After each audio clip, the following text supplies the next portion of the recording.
안녕하십니까. 동네 내과 의사 김상목 원장의 뇌짱으로도 삽시다 심보란 강의 제 181강을 시작하겠습니다. 계속 이어서 보수주의에 대해서 강의하겠습니다.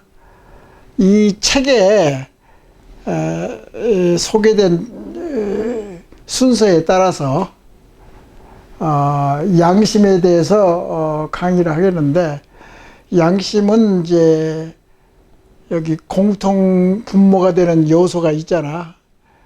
분모가 되는 이제 뭐 정직, 양심, 뭐 책임, 뭐 그런 것에 계속해서 강의를 하겠는데, 시사성이 있는 보수주의, 한국의 보수주의를 어떻게 발전시키느냐. 보수주의나 진보주의에 대한 이제 정립이 이쯤 되면은 이제 세팅이 되고 확립이 돼야 되지 않겠습니까? 민주주의가 발전하고 그럼에 따라서 이제 발전하게 되는 건데, 양심에 대해서는 더 따로 이야기하겠지만은 이 소개된 책의 순서에 따라서 양심이라는 그런 챕터가 있더라고요. 그리고 이제 양심이라는 것을 보수주의에서는 상당히 소중하게 생각하죠. 아무래도 저기 진보 세력은 역사적으로나 모든 생각의 순서에 따라서 자본주의, 보수주의가 잘 못하는 것을 바로 세우고 새로운 아이디어랄지 그런 혁명적인 그런 생각의 새로운 변화를 빨리 일으킬 수 있는 그런 장점이 있죠. 근데 양심은 이제 보수에서 상당히 도덕성이 보수주의의 핵심이라고 그렇게 되어 있어요. 핵심. 이 책에서 그렇게 이야기를 했어요. 그래서 양심이라는 것은 이제 이 도덕적이 됐든지 양심이 됐든지 철진한 단어가 아니다. 그러니까 옛날에 양심하고 도덕에 대해서 했다고 해서 구닥다리 생각은 아니다. 그것은 앞으로도 인간의 진화가 됨에 따라서 양심과 도덕 같은 애매한 단어, 그러니까 좀 이제 이 손에 잡을 수 없는 그런 단어가 있잖아요. 먼저 이야기 같이 이제 쉽고도 어려운 것, 뭐 정직이랄지 책임의식이랄지 자유라는 개념이랄지, 그러게 이제 그것을 세세하고 더 깊고 넓게 자꾸 발전을 시켜야지 내가 그게 DNA로 우리 사회에 이제 인문학의 수준, 국민성 그런 것으로 발전시킬 수 있다고 생각이 됩니다. 그래서 이 책에서 양심이라는 것은 계몽된 이기심이다. 사람이라는 것은 이기심이라는 것이 중요하다고. 그게 이제 인간이 진화해 오고 발전한 원동력이 결국은 욕심이고 이기심이고, 그 욕심도 적당하게 있어야지 좋은 거죠. 그러니까 나는 이렇게 항상 생각해. 건강한 욕심. 그건 아주 좋은 거라고 생각이 돼요. 그래서 너무나 도가 지나친 그런 욕심이나 그런 변화는 바람직스럽지 못하다. 그렇게 생각이 되고, 양심이라는 것은 계몽된 이기심이다. 이기심도 이게 자기의 이기심을 먼저 채우고 여유가 있는 사람은 일반적으로 딴 사람한테 나누어진다고. 그러니까 당신의 이기심이 넘쳐나이다. 넘친 이기심이 이제 양심으로서 딴 사람한테 이제 배려를 하고 사회를 더 발전시키고 약자, 힘이 약한 기회를 얻지 못한 사람들을 위해서 기회를 주고 장학금을 주고 이렇게 희망을 주고 그런 이제 활동을 해야 되는 거죠. 그리고 이제 착취자의 죄의식을 해소하고 또 죄의식을 부추기는 것이 양심이다. 그러니까 양심에 걸린다는 소리를 많이 하잖아요. 그거 아주 중요한 생각이라고. 그리고 수침이 생긴다든가 죄책감이 생기니까. 그러니까 결국은 프로이트라는 정신 분석학자도 초기부터서 죄책감에 대해서 많이 이야기가 나오잖아요. 그런 인간 본성의 하나, 양심이라는 건 인간 본성의 일부분이 되어 있는 거죠. 그래서 사회의 정의를 생각해야 되는 거고, 그 다음에 사려 깊은 보수자가 인간적인 보수자, 선량한 보수자, 건강한 보수자, 그런 사람들이 이제 도덕 행동과 동기의 순수함 같은 것을 소중하게 생각하고, 그래서 동서양이나 마찬가지예요. 도덕이라는 것은 탐욕이 너무나 과하면 이제 안 좋고, 너무나 모자라도 그것도 문제가 되고, 모자란다는 것은 무기력해진다고. 인간의 진화나 생물체나 또는 진화 과정이 그렇게 되어 먹었으니까 사리사욕이 없으면은 그것도 큰 문제가 아니겠습니까? 또 이런 말이 그 책에 나와 있더라고. 악마라는 자들은, 악마는 제일 뒤처진 사람을 잡아먹는다. 그러니까 희생물이 되기 마련이다고. 그러니까 제일 뒤처지지 않기 위해서는 생존을 위해서 노력을 해야 될 수밖에 없는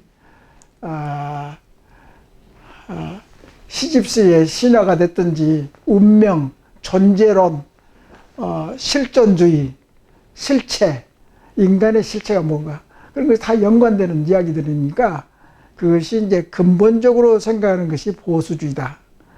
그리고 양심이다. 이제 그런 것이 나와 있어요. 그 다음에 따로 양심에 대해서 더 이야기할 기회가 있을 거예요.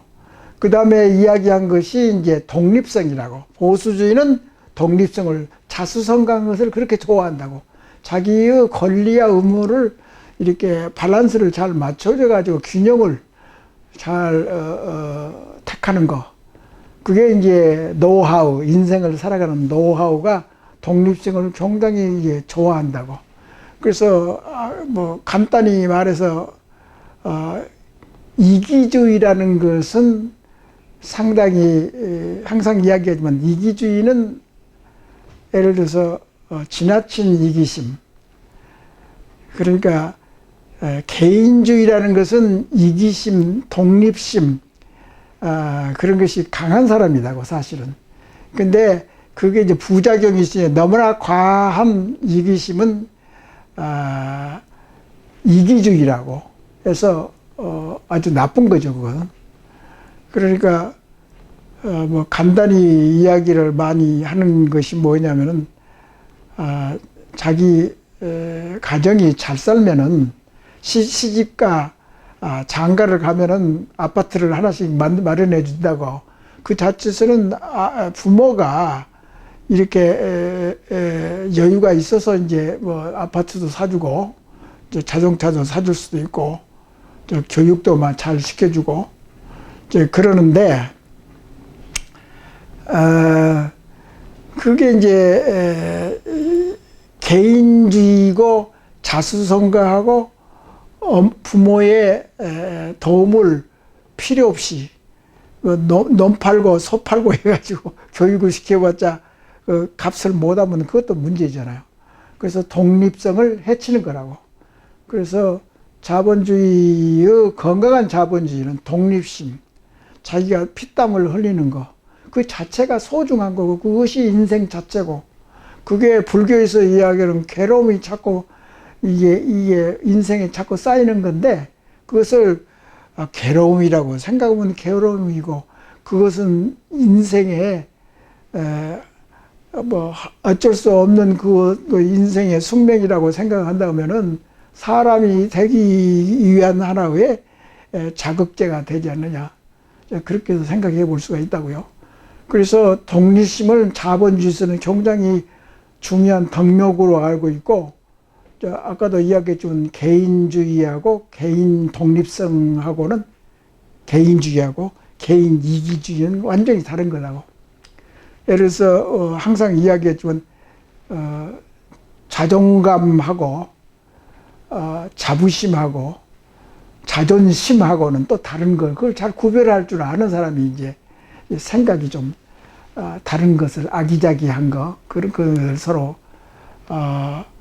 그런 것을 잘 구별하는 사람이 인격적인 거고 성숙된 사람이고 지적 수준이 높다고 할 수 있어요. 그러니까 그냥 무조건 뭐 결과만 보고 자아 실현 그 하나만 가지고 어떻게 하자면 답이 없어요. 결국 기초가 없기 때문에.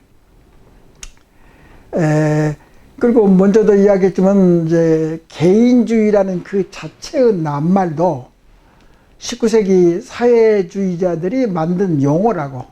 개인주의. 칼 막스, 엥겔스 그런 이제 학자들이 정말 매력적으로, 그 학적으로, 지적으로 그렇게 내세운 이제 칼 막스 레닌주의 뭐 그런 것을 발표한 거죠. 그래서 개인의 독립성을 중요시하는 것이 보수주의다. 능력을 보이는 거. 사적인 양심을 소중하게 여긴다. 사적인 양심을 지키면서 자기의 능력을 보여주는 그 자체가 자아 자부심을 올려주는 거다고. 그러니까 진정한 자아가 됐든지 진정한 보수가 됐든지 진정한 진보가 됐든지 기초가 되는 양심이든지 독립성이든지 권리 의무를 잘 지킨다든가 그런 것은 굉장히 소중하다고 생각했던 사람들이 미국의 국가를 기초했던 건국의 아버지들, 그러니까 조지 워싱턴, 예를 들어서 뭐 벤자민 플랭클린,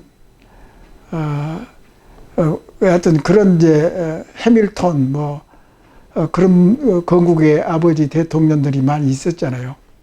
제퍼슨 뭐 그런 분들이 이제 독립성을 중요시하고, 개척 정신이라는 것은 자기 혼자 피땀 흘리는 것이 개척 정신 아니에요. 이제 뭐 개척 교회란 말을 있잖아요. 거기도 저절로 오는 이제 이 목회장도 잘못하면 자식 때 가서 망할 수도 있다고. 근데 자수성가해서 개척해서 독립식으로 교회를 이렇게 꾸려나가는 것은 상당히 소중한 보수주의자고, 그것을 고맙게 생각을 하고, 이제 조물주가 자기한테 그런 환경을 만들어줬다고 생각하면 또 그것도 즐거움이 된다고. 그래서 그 다음에 이제 보수주의는 가정을 소중히 여긴다. 이제 그게 이제 보수주의라고. 보수주의는 가정에 평화롭고 안정되고 거기에서 인생의 어려움이나 괴로움에 치유할 수 있는 원동력을 거기서 가정에서 이제 유한을 받고 서로 공동체 생활을 시작하는 것이 가정이단 말이죠. 그런데 가족을 저해하는 그런 국가를 생각을 한다고 하면은 이제 공교육이 자녀 교육권에서는 중요하다. 이제 가족을 중심으로 해서 가족을 망가뜨리고 오면 자녀가 공교육을 받는데 문제가 많다. 그러니까 가족을 해체하는 것은 사교육도 가족을 해체하는 저해하는 요소가 될 수도 있다고. 그러니까 지금 많이 좋아졌지만은 초등학교가 됐든지 유치원 교육이 됐든지 우리가 소위 말하는 암기 지식 교육은 그렇게 결과가 그렇게 좋지 않다. 그것이 다 정립이 되어 있는 상황이라고. 그래서 가족은 이제 여가 시간을 많이 이제 갖게 하는 거고, 그리고 밤낮으로 일하고 그런 것은 이제 여유로운 가족 생활이 될 수가 없죠. 그래서 자녀를 소홀하게 되고 그런 것을 우리가 이제 많이 경험을 해봤잖아요. 그리고 또 여기 책에서 이야기한 것은 미국에 상속세라는 게 있다고. 상속세, 증여세 그런 것도 보수에서는 어떻게 하고, 그러니까 이제 재미있잖아요. 예를 들어서 이런 이제 지적인 이 체계에서 이야기하는 것이 상속세. 상속세는 이제 진보 세계에서는 상속세는 많이 세금을 많이 거들라고 애를 쓴다고. 특히 우리나라도 그렇잖아요. 땅값이 많이 올라가면은 세금이 많으니까 사회주의에서 진보 세력에서는 좋다고 하고 자기가 주무르고 운행할 수 있는 예산이 많으니까 기분 좋을 수도 있죠. 그러니까 국민의 세금을 가지고 자기가 광을 내는 수도 있고 그것을 잘 이용하면은 또 좋은 거고. 그래서 보수주의는 상속세가 적게 함으로써 무엇을 유도하냐면 상속세를 줄이고 그런 세금을 줄이면은 이제 기업을 하고자 하는 자부심이 강해져서 진취적으로 하고 돈을 더 벌려고 한다고. 그러니까 인간의 그 건강한 욕심은 우리가 인정을 해주는 것이 보수주의라고. 그래서 진보 세력하고 좀 보는 눈이 다른 거죠. 그래서 건강한 가족이라는 것은 이혼이 너무나 많고 그러면은 그것도 상당히 문제라고. 그래서 우리나라도 이혼율이 굉장히 높은데 뭐 가부장제도인 과거에 가족 그 개념도 많이 이제 좋아지고 이제 좋은 방향으로 가겠지만은 이제 서구 사회에서 특히 미국에서 이혼율이 높다든가 애들 학교 다니다 뭐 졸업하고 안 하고가 문제가 아니고 미국에서는 고등학교나 뭐 1, 2학년 때 뭐 마약이나 친구들 잘못 만나가지고 학교를 아주 드랍아웃 다니지를 않은 경우도 많다고. 그러면은 결국은 그런 가정이 이제 불안정한 가정에서는 그런 애들이 많아지거든. 그러니까 그것이 이제 보수적인 것은 이혼율이 낮다고 그것을 이야기했었고, 또 그 다음에 보수주의에서는 공동체를 소중하게 여긴다. 공동체라는 것은 서로 같이 살고 땀 흘리고 같이 공조하고 서로 토론하고 뭐 그런 거 있잖아요. 근데 이제 얼마 전에 모 신문에서 서울에 최초로 생긴 외국인 학교가를 소개를 했더라고. 그 연희동 근처에 있는 이제 어떤 초등학교 뭐 고등학교 중학교 뭐 그랬을 거예요. 외국인 학교라고. 그 학교가 125년인가 역사가 상당히 길더라고. 거기서부터 토론 교육, 거기서부터 그렇게 시작했다고. 거기는 서양의 좋은 교육 제도를 본을 받아가지고 초기부터서, 그러니까 120년 전부터서 이런 이제 100년 전에 그런 외국인 학교 교육 방침, 어떻게 이제 인재를 기르고 인생을 어떻게 해나고 진보 보수 그런 것을 잘 역사적인 그런 사실을 근거로 해서 그렇게. 먼저도 교육에 대해서 내가 강의를 했던 몬테소리 그런 이제 교육과가 있잖아요. 유아 교육, 초등학교 교육, 유치원 교육. 그것을 정립한 사람이 몬테소리, 원래는 이제 이탈리아인데, 그 세계적으로 몬테소리 학교가 있잖아요. 그 교육 방침이 아주 뭐 150년 전부터서 우리가 뭐 하늘천 따지 않은 그런 시대 이전에 벌써 자유. 그러니까 예를 들어서 여기 이제 기본이 되는 것이 뭐 양심이 있고 정직하고 뭐 책임을 하고 박해정신, 뭐 자유정신, 그 다음에 평등, 뭐 그런 모든 정치적인 요소랄지 자아자부심의 요소까지도 전부 다 그 기초적인 거, 그런 것을 강하게 주입시키는 교육이, 그 공부 책만 많이 읽는다고 책은 많이 읽어야죠. 그러니까 여러 가지 이제 호기심이 많이 있는 그런 시대, 그리고 머리에 능력이 있는 어린애들은 어떤 많이 접촉을 많이 해줘야 된다고. 그래서 그 학교가 처음부터서 토론하고 이게 외우는 것이었고 실험 같은 거 하고 그리고 이제 실제로 체험하는 그런 교육을 시작했더라고. 그래서 거기 이제 교장 선생님이 인터뷰에 나온 건데 그걸 자랑으로 생각한다. 또 그런 말도 있고, 또 우리나라를 좀 서포팅하기 위해서 우리나라 같이 그런 공부만 하는 것이 꼭 항상 나쁜 건 아니다. 그것도 그 교장님도 외교적으로 그렇게 평가를 하는 것 같아요. 그래도 우리나라 교육이 그렇게 막혀있는 교육이더라도 그래도 보탬이 돼가지고 경제적인, 그래도 인문계통은 발전을 안 했는데 여하튼 기술적인 자본주의 그런 것은 많이 발전했지 않아요. 그래서 그게 교육에 힘이 있다. 그런 게 나오더라고요. 그래서 거기에 보면은 이제 공동체 의식에 대해서도 많이 이야기를 하는데, 이 책에서 공동체 의식이 이제 집단 의식인데 우리나라는 공동체 의식이 있거든. 근데 그동안에 어려운 점, 뭐 한국 전쟁에 의해서, 식민지에 의해서 상당히 많이 이제 공동체 의식이 많이 이게 망가졌다고.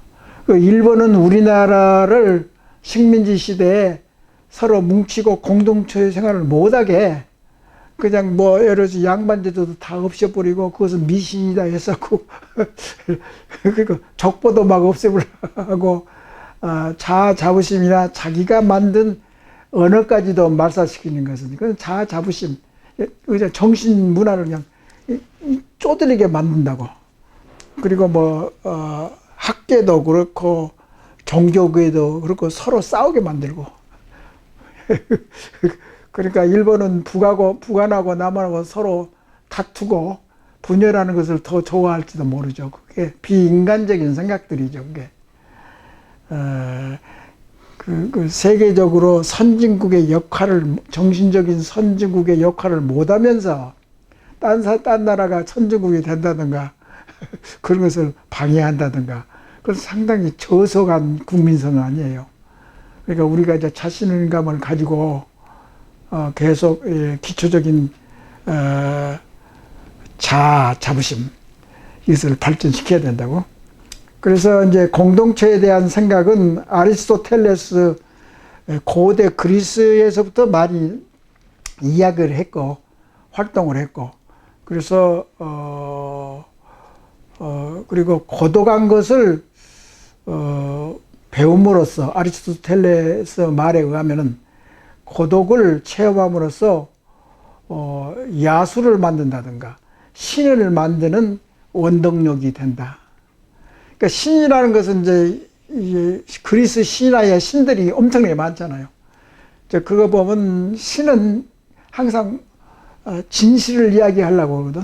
진실, 이상적인 자부심, 이상적인 물건을 이렇게 상당히 상상하고 그것을 이제 본을 따라서 모방하고, 그게 하나 뭐 만화가 됐든지 그래픽이 됐든지 가상현실이 됐든지 뭐가 됐든지 하여튼 다 통할 수 있는 인간 정신의 머리에 그런 사유 생각의 하나의 종류가 신을 만드는 거고, 야수를 만들 수도 있다고. 그것은 이제 인간의 본성이 그럴 수도 있고, 그래서 공동체를 저해하는 것, 그런 것을 많이 아리스토텔레스부터서 시작했고, 사회적인 책임, 그런 것도 많이 강조를 했다고. 그래서 아리스토텔레스 그 고대 그리스에서 공동체에 대한 보수주의의 요소를 많이 이야기했고, 또 로마도 그렇고 고대 그리스도 그랬고, 공화당이라는 건 공화당은 아니고 공화 정치, 그런 말을 쓰기 시작했다. 그것부터 이제 보수주의나 또는 진보주의는 아주 상당히 오랜 후에, 이거 얼마 안 됐다고, 200년, 300년 정도밖에 안 된다고, 이제 보수하고 진보에 대한 사상의 이제 분할, 서로 이제 갈라지는 것은. 근데 공화국이랄지, 그런 이제 개념은 상당히 오래된 거라고. 그래서 공화국에서 이제 공공 정신이 많이 고양되고, 그런 것이 공화국이라고 이야기를 했었고, 지역적이고 자발적인 그런 공동체를, 그러니까 풀뿌리 민주주의라고 뭐 그런 말을 많이 썼잖아요. 근데 그리스도의 민주정치가 풀뿌리 민주주의하고 조금, 왜 그러면 직접 민주주의였으니까, 그때는 뭐 투표를 하는 것보다도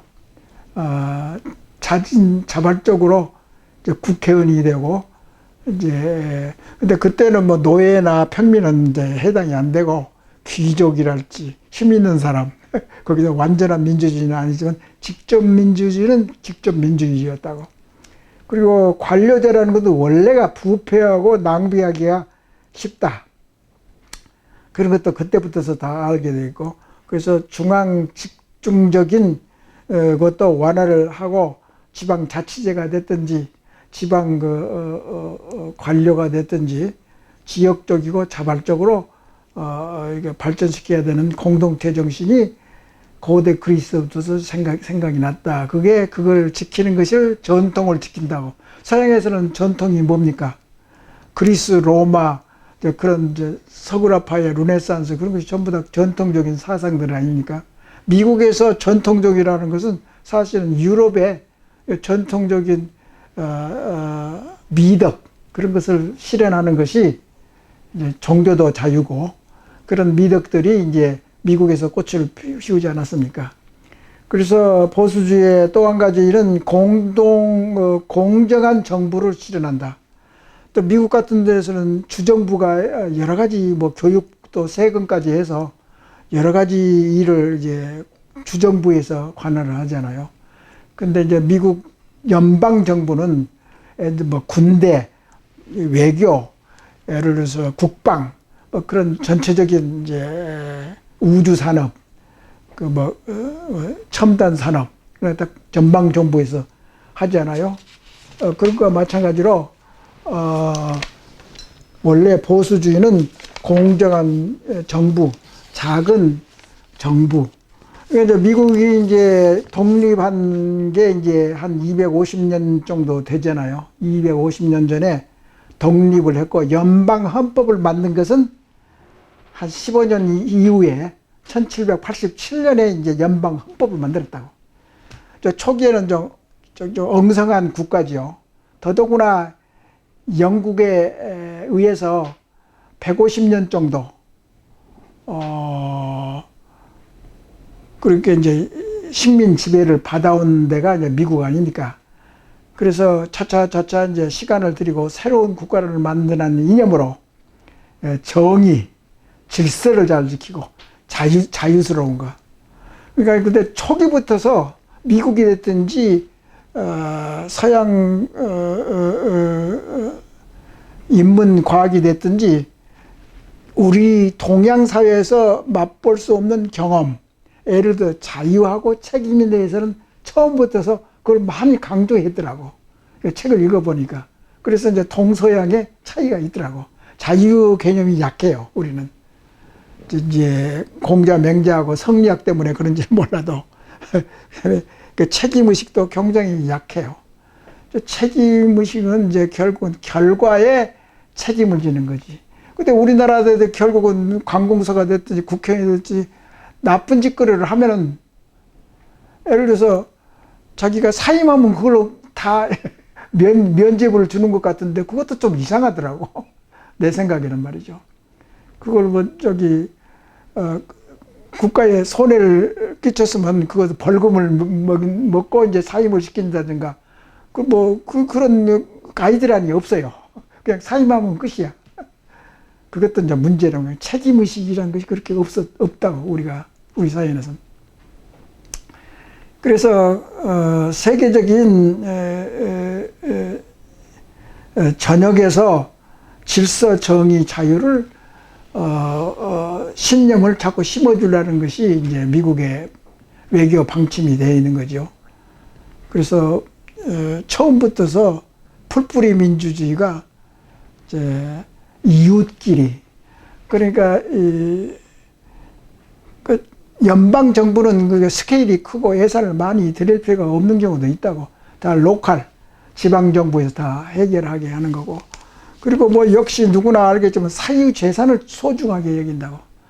그러니까 세금 관계 또는 이제 재산 그러면은 이제 동산이 있고 부동산이 있고 세금이 됐든지 무슨 이익을 창출하기 위해서 사유 기업을, 그래서 르네상스도 사유 재산을 많이 이제 소중하게 여김서부터 르네상스가 시작했거든요. 그러니까 이제 광업이랄지 어업이랄지 또는 이제 중소 기업 같은 것을 많이 발전시키는 것이 이제 사유재산을 발전시키고 힘을 얻게 되는 원동력이 되는 거죠. 그래서 미국의 이제 미국의 보수주의에 사유재산을 많이 고취시키는 거, 그리고 사적 재산권, 인권과도 많이 연관이 되어 있고 그 사이에서 대립이 없어요. 그러니까 재산권이나 인권에 대해서 미국에서는 대립이 서로 네가 잘났네 못났네 네가 틀리고 그런 그 디베이트나 논쟁이 별로 없어요. 왜냐하면 그런 경험이 없기 때문에 그것을 아주 당연히 이제 받아들이는 덕목으로 보수주의의 장점으로 생각하고 있기 때문에 세금 부과하는 것도 공평하게, 책임도 부과하는 것도 마찬가지. 권리와 의무를 소중히 생각하고 도덕적 신중하고 검소한 그런 이제 태도를 보이고, 이번 강의에서 마지막으로 이제 권력에 대해서, 파워가 있단 말이에요. 권력은 부패하기 마련이다. 그리고 누구나 마찬가지다고. 무슨 이제 대통령직이 때 특히 저개발에서는 한번 대통령 되면은 사람이 이제 이게 마약이 되냐. 권력은 마약이다. 돈은 마약이다. 부패하기 마련이다. 이 책에도 그러죠. 그러니까 이제 미국의 이 보수주의라는 것은 치열한 투쟁과 역사를 가지고 있는 서구라파의 경험을 많이 인용해서 발전시키는 심어놓은 데가 이제 미국 이제 보수주의의 건전한 모습이다고. 처음부터 건전했다고. 그래서 요새 이제 그런 것을 생각할 때 중앙 정부의 권력을 좀 떨어뜨려야 된다. 그러니까 이 공무수가 많으면 많을수록 부패가 심할 수밖에 없죠. 그럴 찬스가 많아지니까. 그리고 작은 정부를 이제 그걸 조심해야 된다. 그래서 권력을 조금씩 줄여 가지고 중앙 정부에서 이제 지방 정부로 이렇게 질서를 잘 지키게 함으로써 정의와 자유를 공평하게 하고 건강한 욕망과 건강한 야망, 건강한 욕망, 건강한 권력 분포 뭐 그런 것들을 많이 이야기를 한 것 같아요. 특히 예를 들어서 사회주의에 있었던 동굴화파가 이제 많이 소련 이제 거기에서 많이 벗어나 가지고 이제 뭐 아랍 국가가 됐든지 동굴화파가 됐든지 독립을 쟁취를 많이 했잖아요. 그래서 그때 이제 권력이 많이 있었던 그런 시스템에서 권력이 없고 개인한테 이제 정부에서 권력을 이제 개인한테 이제 이양을 시켜주는 거죠. 그러니까 이제 그런 작업이 시작된 이제 그런 동구권에서는 많이 이제 발전하고 많이 성공을 했어요. 그런 문화가. 근데 그런가 반면에 역시 종교적이고 정치적으로 항상 분리되지 않은 아랍 국가에서는 뭐 아랍의 범위랄지, 그러니까 민주주의를 만들어서 갖다 주어도 이게 성공한 아랍 국가가 없었어요. 그것도 우리가 사례가 돼 있고 인문학적인 그런 결과에 그렇게 배우는 거 아니니까. 아랍의 범은 없었다. 그러니까 민주주의를 가질 수 있는 그런 찬스가 있었는데도 결국은 아랍의 범은 이제 튜니스라는 그런 국가에서 민주화 운동이 생겼잖아요. 근데 그게 딴 이제 아랍 국가에 퍼지지를 못했어요. 그래가지고 성공을 못했어요. 그러니까 결국 좀 불가능하고 동구권은 이제 성공한 데가 많거든요. 그래서 그런 것이 권력에 대해서 시사하는 바가 있다.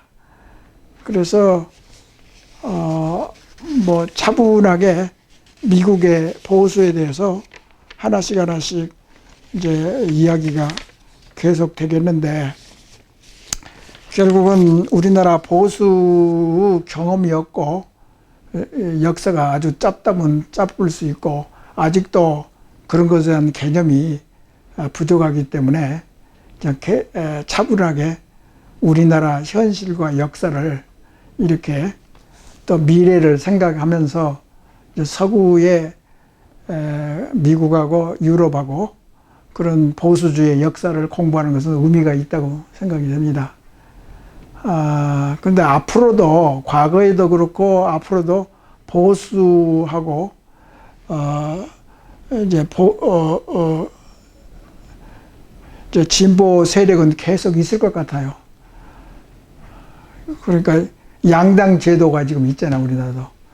그것을 생각하고, 특히나 이북이 이제 공산 사회주의 국가이기 더더구나 양당 제도가 완전한 통일이 이를 때까지 상당히 오래 지속될 것 같으니까 제대로 알므로써 통일의 이후에 우리가 어떻게 대처하는 노하우가 지금부터, 그러니까 이제 보수주의를 잘 이렇게 소화를 시키고 그것을 대책을 잘 세워야 된다. 제일 일선에 있는 그런 책임을 가지고 있는 국민의힘이 그것을 잘 해야 된다는 의무와